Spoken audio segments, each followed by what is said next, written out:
بعض اوقات film industry میں انبیاء کرام علیہم السلام ان کی زندگی اور کے حالات پر بھی فلمیں بنائی جاتی ہیں، اسی طرح صحابہ کرام علیہم رضوان کے کوئی ایسے واقعات.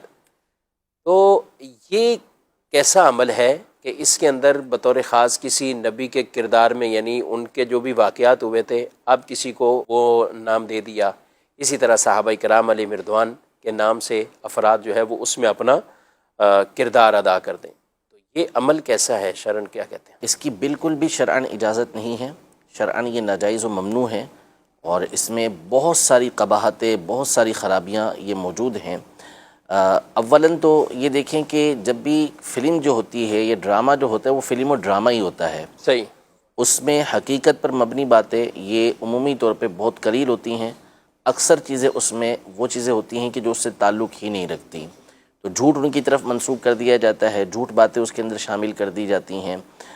یہ ہر تاریخ پڑھنے والا اور ہر علم رکھنے والا بخوبی اس کو اچھی طریقے سے جانتا ہے کہ صرف فلم یا ڈرامہ نہیں بلکہ اس موضوع پر لکھی گئی کتابیں بھی جو ہوتی ہیں اس میں جھوٹ شامل ہوتا ہی ہے. نمبر ایک یہ. نمبر دو، ظاہر ہے کہ جب فلم بنے گی، ڈرامہ بنے گا تو اس کے اندر میوزک نہ ہو ایسا نہیں ہوگا. میوزک اس کے اندر ہوگا، موسیقی اس کے اندر ہوگی، اور وہ ناجائز و حرام امور کے اوپر مبنی ہوگی. تو اس وجہ سے بھی اس کی حرمت بالکل واضح ہے ہمارے سامنے. پھر تیسری بات یہ کہ ظاہر ہے کہ جو اس طرح کی چیزیں ہوتی ہیں وہ بے پردہ عورتوں کے بغیر چلیں گی نہیں. تو اس میں بے پردہ عورتوں کو کسی نہ کسی طریقے سے دکھایا جائے گا.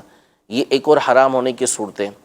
پھر اس کے بعد سب سے بڑھ کر یہ کہ یہ وہ عظیم و شان ہستیاں ہیں، وہ جلیل القدر ہستیاں ہیں کہ جن کا مقام و مرتبہ اللہ تبارک و تعالی نے قرآن مجید فرقان حمید میں بیان کیا ہے.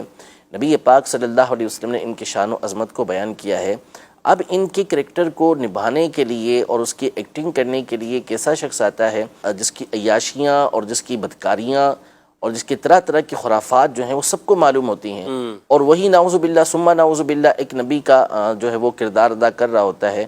تو یہ ایک اور خرابی اس کے اندر آ رہی ہوتی ہے. پھر اس کی ظاہری صورت بھی اتنی وہ ہوتی ہے کہ معاذ اللہ، یعنی لوگوں کے ذہنوں میں یہ جائے گا کہ صحابی کی بھی کیفیت یہ تھی. تو یہ ساری چیزیں اور اس طرح کی اور بہت ساری قباحتیں ہم غور کرتے چلے جائیں گے تو اس کے اندر نکلیں گی. تو ہرگز اس کی اجازت نہیں ہے، اور یہ کوئی میٹر نہیں کرتا کہ جی اس کے ذریعے سے بات اچھی طریقے سے سمجھ آ جاتی ہے اور ذہن میں بیٹھ جاتی ہے.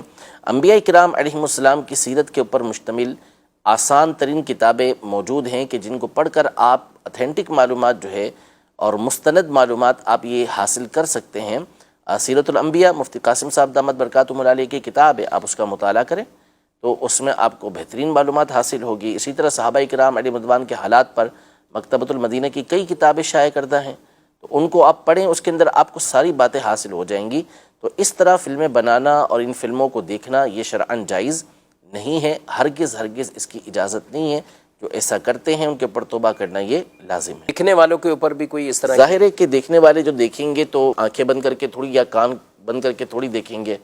ظاہر ہے انہوں نے دیکھنا ہے تو جو چیزیں اس کے اندر آئیں گی وہ ساری کی ساری چیزیں یہ دیکھیں گے. غلط چیز ہے تو غلط چیز کو دیکھنے کی بھی شرعاً اجازت نہیں ہوتی. یعنی بعض اوقات یہ دیکھنے والے یہ مائنڈ بنا لیتے ہیں کہ ہم اس کے ذریعے سے یہ سیرت کے پہلو سیکھ رہے ہیں، اس کے ذریعے سے ہم یہ واقعات تک پہنچ رہے ہیں اور یہ ہمیں معلومات حاصل ہو رہی ہے. یہ نہیں جانتے کہ ان کے خود بھی اور ان کے بچے بھی جو ایک صحابہ یا انبیاء کے بارے میں جو کریکٹر دیکھ رہے ہیں تو ان کے ذہنوں میں کیا کیا سوالات پیدا ہوں گے، اور ایک برا جو ہے وہ تصور ان کا وہ جو خلاف واقع ہے، غلط ہے، وہ ان کی طرف جائے.